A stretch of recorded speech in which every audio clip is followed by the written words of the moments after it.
नमस्कार, times of Swaraj में आप सबों का स्वागत है और मैं हूं संतोष सिंह। और आज हम टाइम्स ऑफ स्वराज में बात कर रहे हैं लोकसभा 2024 के चुनाव की। जी हां, हमने आपको कहा था ना कि भाई इस बार कोई लहर नहीं है, न राम का लहर है, न मोदी का लहर है, न हिंदू है, न मुसलमान है, न भारत है, न पाकिस्तान है, न पुलवामा है, न चीन है, न जापान है, न अरुणाचल है, न असम है। कोशिश जरूर चल रही है कि चुनाव उस तरफ मुड़े। आज अमित शाह भी कमोबेश उसी तरफ ले जाने की कोशिश किया कि असम भी देने के लिए तैयार थे नेहरू। इतिहास की नई धारा ये बनाना चाह रहे हैं, लेकिन वोटर पर कोई प्रभाव नहीं पड़ रहा है, ये साफ दिख रहा है।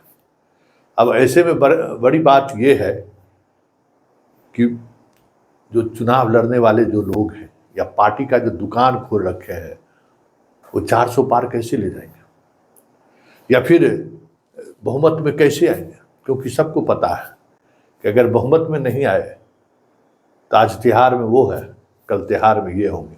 ये भी तय है, क्योंकि देश की राजनीति कमोबेश उसी दिशा की तरफ बढ़ चली है। तो जरा देखिए अब कैसे 1 to 1 खेल हो रहा है। मतलब हर एक सीट पर किस तरीके से खेल हो रहा है, जरा इसको समझिए। पवन सिंह ने घोषणा किया है कि काराकाट से हम चुनाव लड़ेंगे।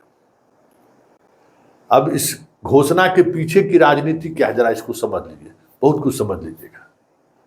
औरंगाबाद में लोकसभा चुनाव हो रहा है, बीजेपी के प्रदेश अध्यक्ष कुशवाहा है और लालू यादव जी कुशवाहा का टिकट बांटे हैं, 3 जगह टिकट दिए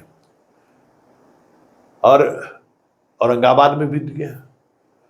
और कुशवाहा का जो अपना वोटिंग ट्रेंड रहा है या वोट करने का जो तरीका रहा है वो अनोखा रहा है। इस प्रदेश में कुशवाहा ही एक ऐसी जाति है जिसको सिंबल से प्यार नहीं रहता है। वो जाति कुशवाहा है, उससे उनको ज़्यादा अटैचमेंट रहता है। तो हर कंस्टिट्यूंसी में ये चीज़ देखा गया कि जहाँ कुशवाहा उम्मीदवार है वहाँ वो जिस पार्टी से है वहाँ वोट कर देंगे, बाकी जगह वो अपने तरीके की राजनीति वो करते हैं। यही वजह है कि बिहार में यादव के बाद सबसे अधिक पिछड़ी जाति होने के बावजूद भी वो नीतीश की तरह समीकरण अभी तक बैठा नहीं पाए हैं इस प्रदेश में, क्योंकि एक दूसरे को कोई भरोसे नहीं करता है। तो वही फैक्टर वहां काम कर रहा है कि औरंगाबाद का कुशवाहा अगर लालटेन को वोट करेगा तो काराकाट का राजपूत उनको क्यों वोट करेगा? और बड़ी आबादी है, 2-2.5 लाख वोट राजपूत का है। फॉरवर्ड के सारा वोट मिला दीजिए तो 4 लाख 4.5 लाख वोट है, जबकि उतना वोट कुशवाहा का नहीं है। उस काराकाट कंस्टिट्यूंसी में कुशवाहा और राजपूत का लगभग बराबर वोट है। मतलब औरंगाबाद जो चित्तौड़गढ़ कहा जाता था, उसके जो सबसे 2 महत्वपूर्ण विधानसभा है, नबीनगर जैसा, जहाँ राजपूत की बड़ी आबादी है, वो सब लोग काराकाट में आ चुके हैं। समझ गए? तो आप काराकाट औरंगाबाद में वोट कीजिएगा लालटेन पर कि सुशील सिंह को हरा दे, पार्टी को मिला है टिकट, तो यहाँ क्यों आपको टिकट मिलेगा, यहाँ क्यों आपको वोट मिलेगा राजपूत को? तो एक खेल तो ये हो रहा है।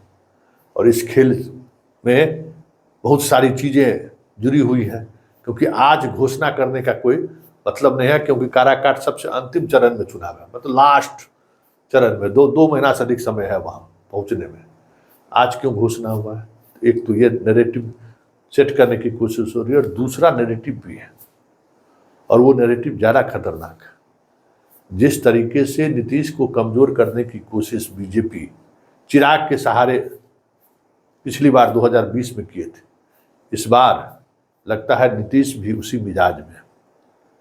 और उपेंद्र कुशवाहा जो अपने आप को इस प्रदेश के नेक्स्ट पिछड़ों के नेता के रूप में स्थापित करने की कोशिश में लगे हुए हैं। समझ रहे हैं कि नीतीश चले जाएंगे तो फिर तो मेरी ही बारी है। तो उनको कहीं नीतीश के इशारे पर पवन सिंह ने सेट तो नहीं कर रहा है, क्योंकि इतना तय है कि पवन सिंह अगर वहाँ चुनाव लड़ गया, उपेंद्र कुशवाहा की हार निश्चित है।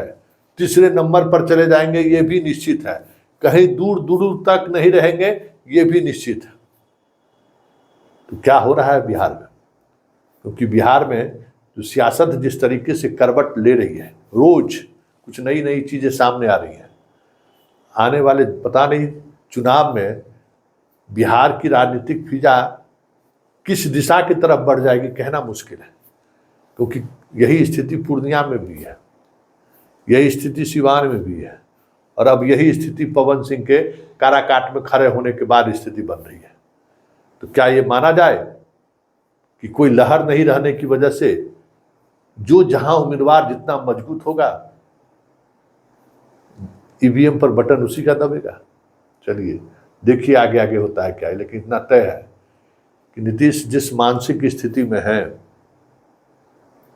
उसके बावजूद भी जो वो पासा फेंक रहे हैं, वो पासा बिहार के कई धुरंधर खिलाड़ी के लिए 2024 का इलेक्शन मुश्किल भरा हो जाए तो कोई बड़ी बात नहीं होगी, याद रखिएगा।